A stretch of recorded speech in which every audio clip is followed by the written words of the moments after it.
The champagne flute made the tiniest clink when my wedding ring hit the bottom, like a funeral bell for dead promises. Lara's perfectly manicured hand froze halfway to her lips, her eyes widening as she watched 14 years of marriage sink into Dom Perignon. "What the hell, Colton?" she hissed, but her voice carried that familiar note of embarrassment rather than hurt. Always worried about appearances, my wife.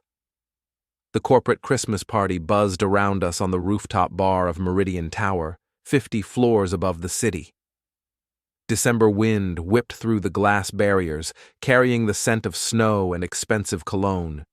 Neon lights from the streets below painted everything in blues and reds, making the whole scene look like a movie set, which, in a way, it was.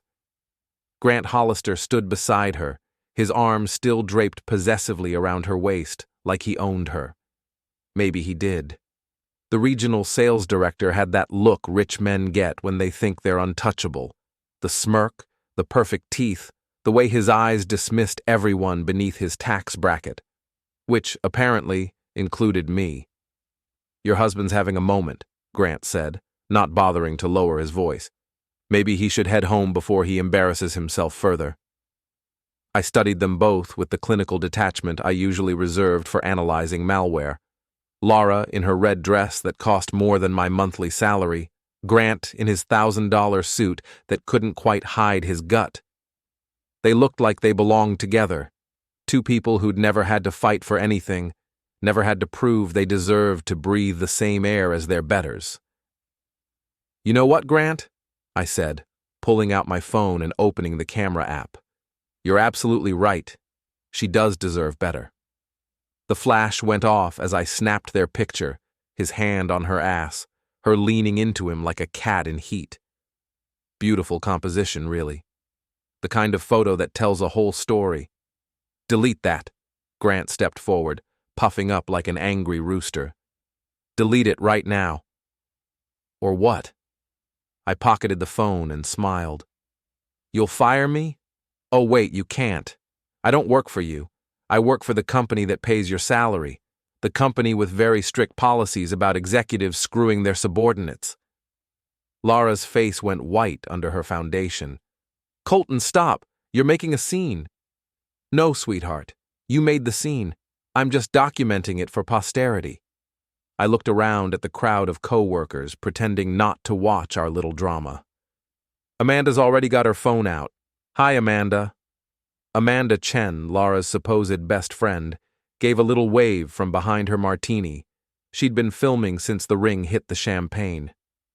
"This is insane." Lara grabbed my arm. "We need to talk about this at home." "Home?" I laughed, the sound harsh in the winter air. "Which home would that be? The one where you've been planning your exit strategy for months? The one where you think I'm too stupid to notice you working late every night with your boss?" Grant's face flushed red. "Listen here, you little—" "Careful," I interrupted.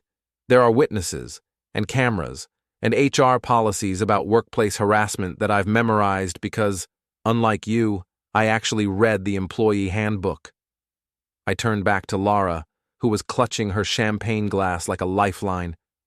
"Enjoy your better man, babe. You'll wish you'd chosen worse." The elevator couldn't come fast enough. As the doors closed, I caught one last glimpse of them, Lara fishing my ring out of her drink, while Grant whispered furiously in her ear. Amanda was still filming. My phone buzzed with a text from a number I'd memorized but never called. "Saw the show. Coffee tomorrow? Victoria Hollister, Grant's wife, the woman who'd been sending me anonymous emails for 3 weeks with photos of her husband's extracurricular activities." I typed back, "Make it lunch. We have a lot to discuss."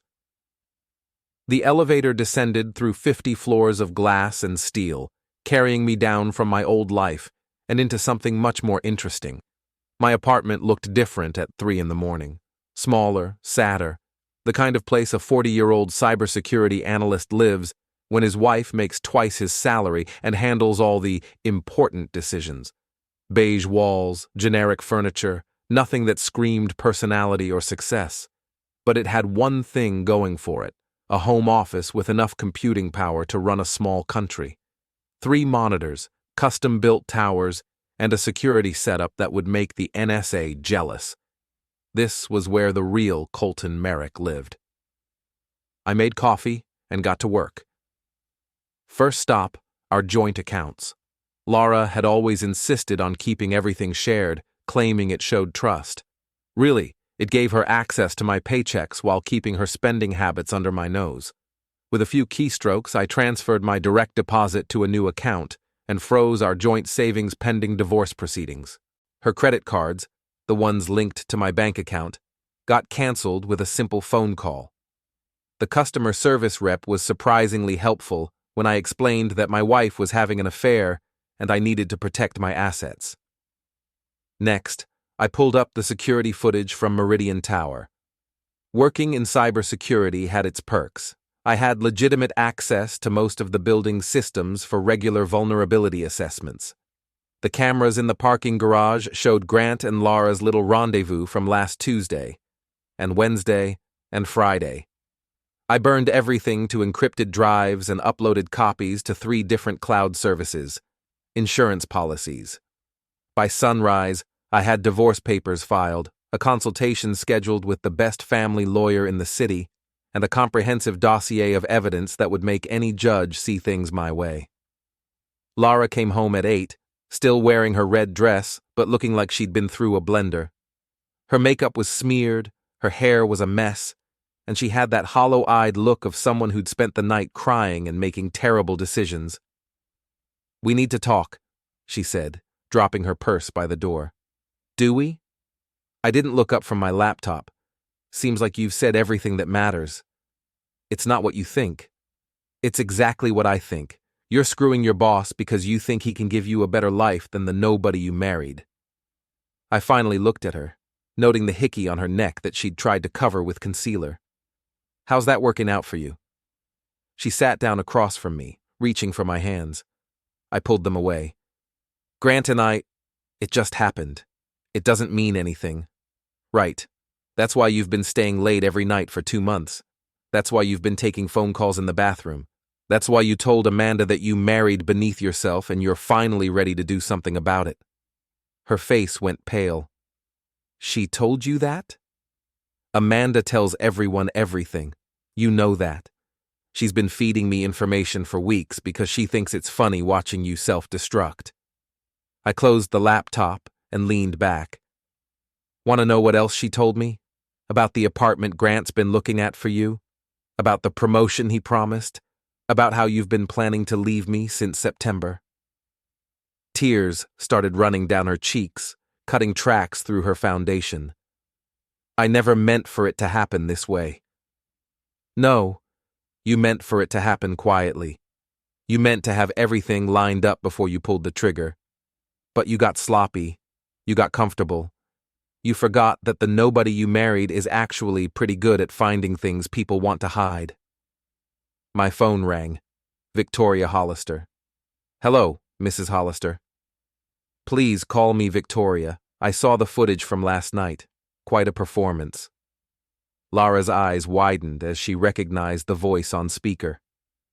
"Just getting started," I said. "Are we still on for lunch?" "Absolutely. 1 o'clock at Chez Laurent. I have some things to show you." "Looking forward to it." I hung up and smiled at Lara's horrified expression. "His wife knows?" "His wife has known longer than I have. Turns out Grant's not as careful as he thinks he is. Victoria's been documenting everything." I stood up and grabbed my jacket. "I'm going to work. You might want to call in sick. I have a feeling today's going to be rough for you." "Colton, please. We can work this out." "No, we can't. You can't cheat on a nobody, babe. We're invisible. We strike from the shadows, and we never, ever forgive." The door slammed behind me with a satisfying bang. Chez Laurent was the kind of restaurant where they charged $30 for a salad and acted like they were doing you a favor. The type of place Grant probably brought his conquests to impress them with his expense account. Today, it would serve a different purpose. Victoria Hollister sat in a corner booth, looking like she'd stepped out of a magazine. Blonde, elegant, wearing a black suit that probably cost more than my car. But her eyes were cold as winter steel, and her smile had sharp edges. "You're exactly what I expected," she said as I sat down. "Grant always underestimates the quiet ones." "And you're not what I expected at all." I studied her carefully. Most wives would be crying into their wine by now. Most wives don't have 20 years of experience dealing with serial cheaters. She slid a manila envelope across the table. "Grant's been at this since before we were married. I've been documenting it since before your wife was even hired." The envelope was thick with photos, bank statements, hotel receipts, and what looked like private investigator reports. Grant with different women, different locations, different lies, a pattern going back decades. "Why didn't you divorce him years ago?" "Because divorce means splitting assets. This way, when I'm done with him, I keep everything." Her smile could have cut glass. Community property laws are fascinating when one spouse can prove the other has been systematically defrauding the marriage. "And Lara is just the latest in a long line of stupid women who think they're special." Victoria sipped her wine. "But she's also the key to destroying him completely. He promised her things he can't deliver, made guarantees about promotions and transfers that violate company policy, put everything in writing because he thought she was too smitten to ever use it against him." She pulled out her phone and showed me a series of text messages. Grant promising Lara a regional manager position, talking about moving her to the New York office, discussing how they'd handle the transition after his divorce. All time-stamped, all clearly showing abuse of his corporate position. "The board of directors is very interested in executives who use company resources for personal gain," Victoria continued, "especially when those executives are already under investigation for expense account irregularities." "He's being investigated?" "Oh yes, has been for months. I may have provided them with some anonymous tips about his creative accounting." She leaned forward. "The question is, what do you want out of this? Money? Revenge? Justice?" I thought about Lara's laugh when Grant called me a nobody, about years of subtle put-downs and casual dismissals, about the way she'd looked at him like he was everything she'd ever wanted, and I was just something she'd settled for. "I want them to understand what it feels like to be powerless," I said. "I want them to know that actions have consequences. And I want everyone who ever looked down on me to see exactly what happens when you underestimate the wrong person." Victoria's smile widened. "I think we're going to work very well together." She pulled out a tablet and showed me Grant's calendar. "Company all-hands meeting next Friday. Mandatory attendance for all senior staff. Perfect venue for a public demonstration." "What did you have in mind?" "Grant's been using company equipment to conduct his affairs. Company phones, company cars, company credit cards, all monitored, all logged, all admissible in both divorce proceedings and corporate disciplinary actions." She swiped through screens of data. "Your wife has been accessing confidential client information to impress him, sharing reports she shouldn't have access to, copying files to personal devices. That's a firing offense. At minimum, possibly criminal depending on which files we're talking about." Victoria closed the tablet. "But we need to be smart about this. One big reveal, maximum impact, no chance for them to spin the narrative or cover their tracks." We spent the next hour planning. By the time I left Chez Laurent, we had a timeline, a strategy, and enough evidence to destroy both Grant and Lara's careers. But Victoria had been right about one thing. We needed to be smart. That evening, I called Jake Morrison, my old college roommate who now ran a semi-legal fight club downtown. If we were going to do this right, we'd need muscle for the parts that required a more physical touch. "Colton Merrick," Jake's voice boomed through the phone. "Haven't heard from you in months. What's the occasion?" "My wife's cheating on me with her boss, and I need to teach them both a lesson they'll never forget." There was a pause, then laughter. "Well, shit. Why didn't you say so? When do we start?" The warehouse was exactly what it sounded like. A converted industrial space in the bad part of downtown, where Jake held his fights twice a week. Concrete floors, exposed beams, and the lingering smell of sweat and blood. The kind of place where people came to settle scores the old-fashioned way. Jake looked like he'd been carved out of granite and bad decisions. 6'4", covered in tattoos, with the kind of scars that told stories he'd never share in polite company. But he'd been my roommate for 3 years, and I'd helped him pass calculus. That bought a lot of loyalty. "So let me get this straight," he said, wrapping his hands for the evening's fights. "Your wife's banging her boss. They both think you're a pushover, and you want to show them otherwise. That's the simplified version. And you want to do this without actually hurting anyone. Physical violence is a last resort. I'm more interested in psychological warfare." Jake grinned. "My favorite kind. What do you need?" I showed him photos of Grant's Mercedes, his usual parking spot, his routine. I need him scared. I need him to understand that his money and position can't protect him from consequences. "Consider it done." "When?" "Tomorrow night. He's taking Lara to the Marriott downtown. Same room he always uses, same time, same arrogant assumption that nobody's watching." Jake cracked his knuckles. "What about the wife?" "Lara gets her own special treatment, but that comes later." The next evening, I sat in my car across from the Marriott, watching Grant's Mercedes in the parking garage through a pair of binoculars. He and Lara had gone up to room 1247 an hour ago, probably celebrating what they thought was their victory.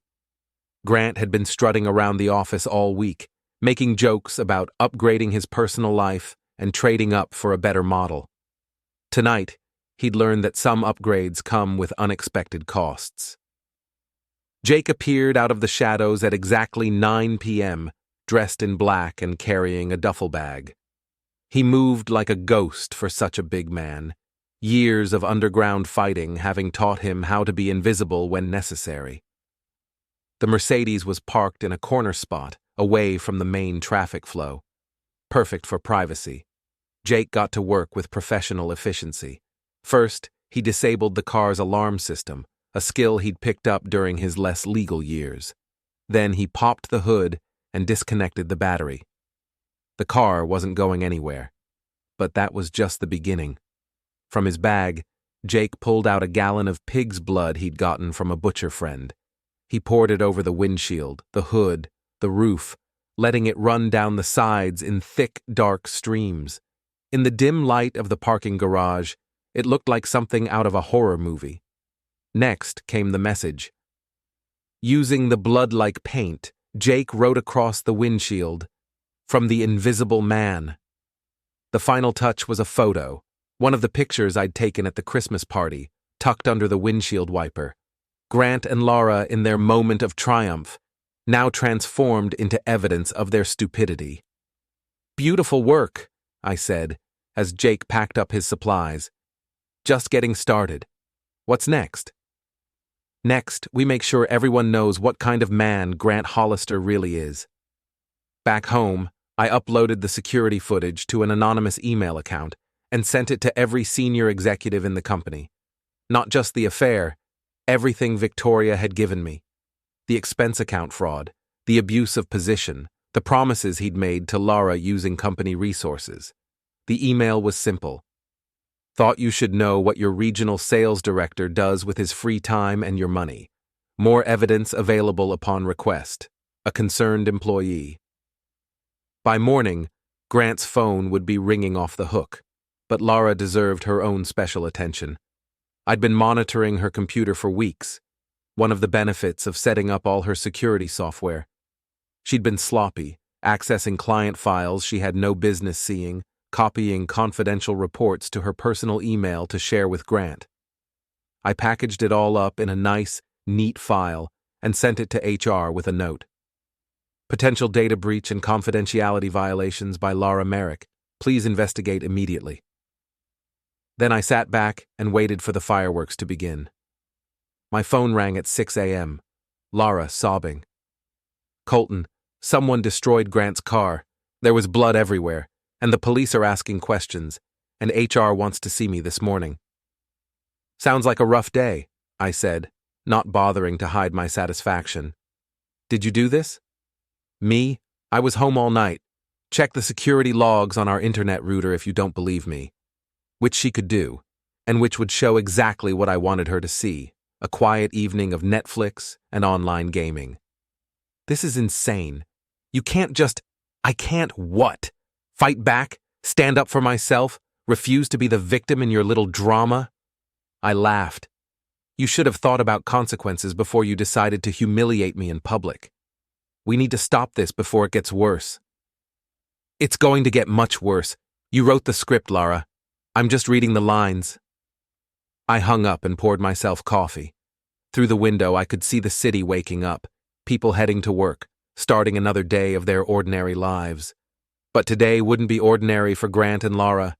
Today, they'd learn what it felt like to be powerless. The Meridian Tower all-hands meeting was scheduled for Friday afternoon in the main conference room on the 20th floor. Mandatory attendance for all senior staff, which meant Grant and Lara would have front-row seats for their own destruction.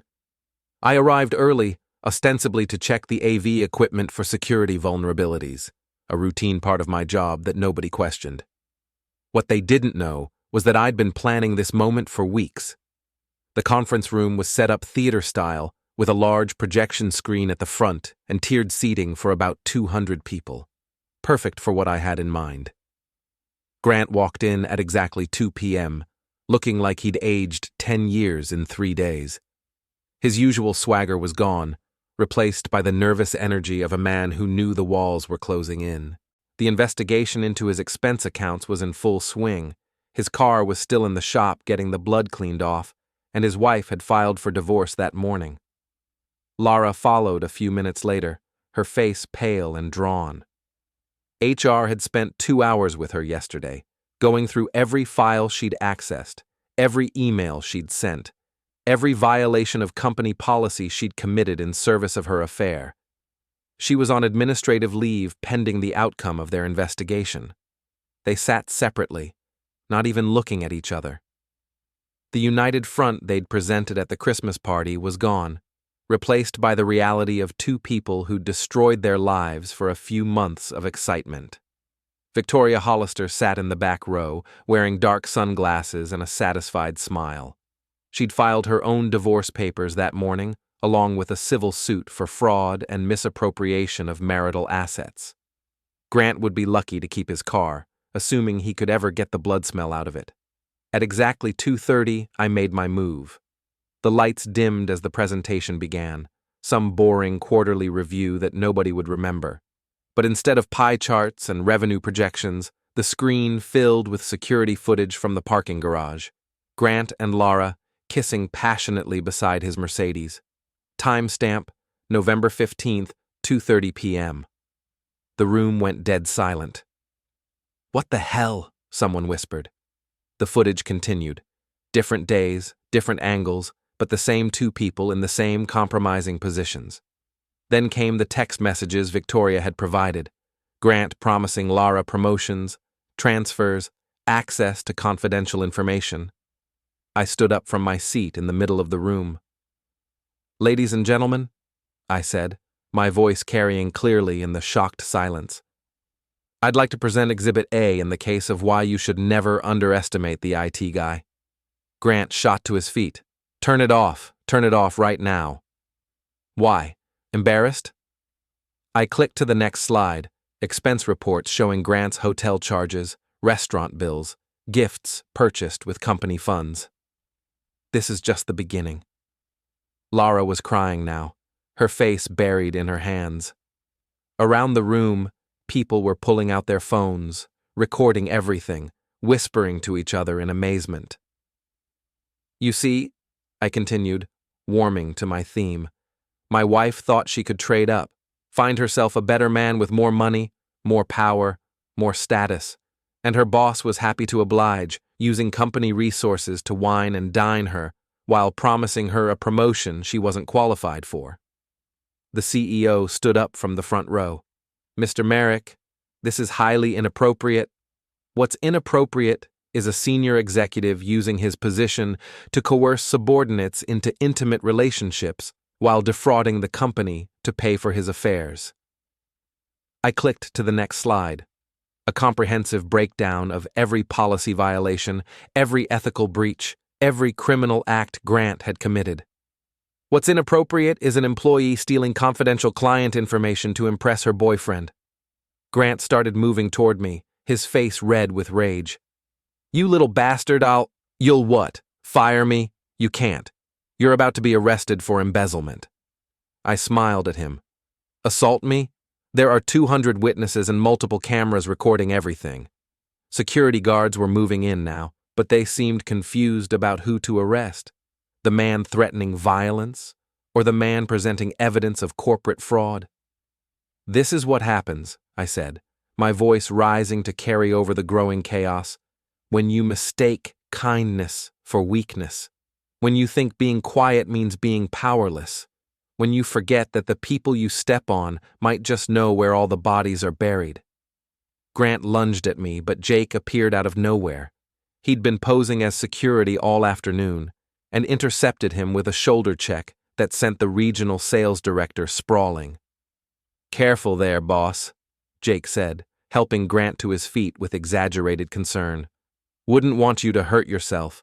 The prison medical system isn't what it used to be. The CEO was shouting orders, security was trying to restore order, and half the room was filming everything with their phones. It was chaos, exactly what I'd wanted. But I wasn't done yet. Oh, and Amanda, I called out to Lara's former best friend, who was sitting in the third row with a shocked expression. Thanks for all your help. The recordings you made of Lara talking about her affair were particularly useful. Amanda's face went white. She'd been playing both sides, feeding me information while pretending to support Lara, thinking she could benefit no matter who came out on top. The promotion Grant promised Lara, I continued. Amanda was already being considered for it. She's been undermining her best friend for months, hoping to clear the path for her own advancement. Now it was Amanda's turn to be the center of attention, and she clearly didn't like it. People around her were staring, whispering, putting together the pieces of her betrayal. But here's the beautiful part, I said, clicking to my final slide, a photo of all three of them at last year's company picnic, smiling and laughing like the best of friends. None of it matters now. Grant's going to prison. Lara's going to be unemployed and unemployable. And Amanda's going to be known as the woman who destroyed her best friend for a job she'll never get. The security guards finally reached me, but I didn't resist. I'd said everything I needed to say. You can't do this to us, Lara sobbed as they escorted me toward the door. We had a life together. We had plans. You had plans, I corrected her. I was just the safety net you kept around until something better came along. Well, congratulations. You found something better. Hope it was worth it. The last thing I saw before they escorted me out was Grant being handcuffed by real police officers who'd been waiting in the hallway. Victoria had timed everything perfectly. The winter block party was Amanda's idea, though she probably regretted it now. 3 weeks after the conference room debacle, she was desperately trying to rehabilitate her image, hosting a neighborhood gathering to show everyone what a good person she really was. It wasn't working.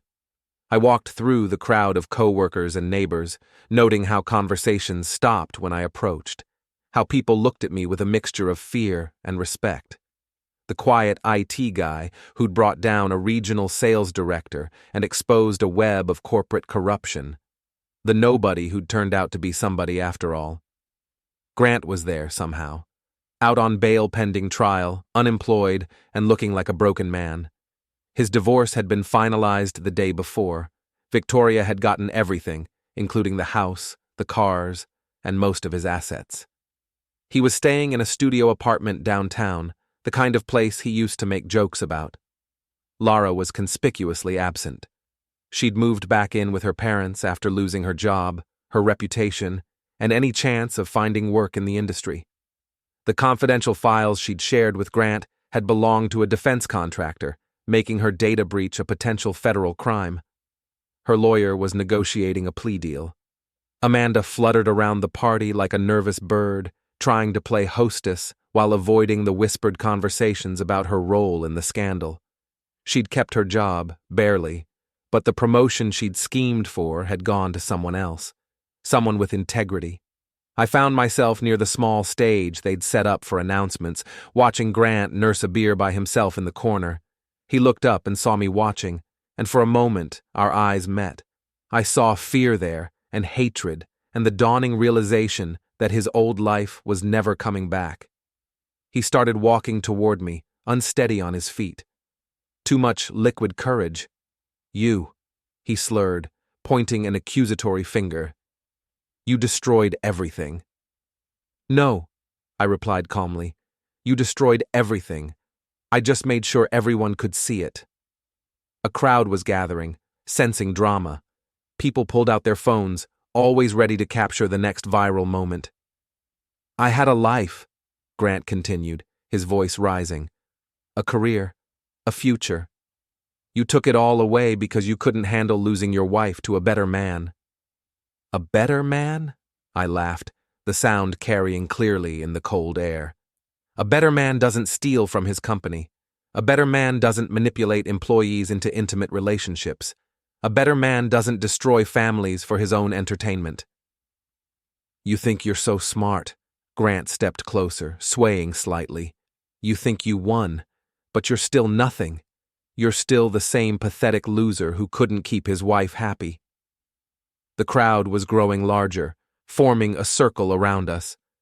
I could see Amanda trying to push through, probably wanting to diffuse the situation before it got worse. Too late for that. You're right about one thing, I said, stepping onto the small stage so everyone could hear me clearly. I am the same person I always was. The difference is now everyone knows what that means. I looked out at the faces in the crowd. Co-workers, neighbors, people who'd dismissed me for years as just another quiet guy who fixed their computers and stayed in his lane. Here's to the nobodies, I said, raising my voice so it carried across the entire party. We watch, we wait, and when the somebodies fall, we're there to sweep up the mess, or light the match. Grant, drunk and desperate, tried to rush the stage, but Jake was there again, catching him easily and depositing him face first in a snowbank to the laughter of the crowd. Stay down, Grant, Jake advised. You've embarrassed yourself enough for one lifetime. Police sirens wailed in the distance. Someone had called them when Grant started making threats, but I wasn't worried. I had 200 witnesses to his behavior, and my own record was clean. As the officers led Grant away for public intoxication and disturbing the peace, I caught sight of Amanda watching from the edge of the crowd. She looked terrified, probably wondering if she was next on my list. She was, but that was a story for another day. The crowd began to disperse, people heading home with a new story to tell, a new understanding of what happened when you pushed the wrong person too far. I climbed down from the stage and started walking toward my car, feeling lighter than I had in years. Colton? I turned to see Victoria Hollister approaching, elegant as always, even in the winter cold. Quite a performance, she said with approval. I almost felt sorry for him. Almost. How's the divorce settlement treating you? Better than I expected. Grant's assets were more extensive than he realized, and his debts were smaller. I should be able to retire comfortably. She smiled. What about you? What's next? I looked back at the party, at the people still talking about what they'd witnessed, at the snow beginning to fall on a neighborhood that would never look at me the same way again. I'm thinking about starting my own security consulting firm, I said. Turns out there's a lot of demand for someone who knows how to find things people want to hide.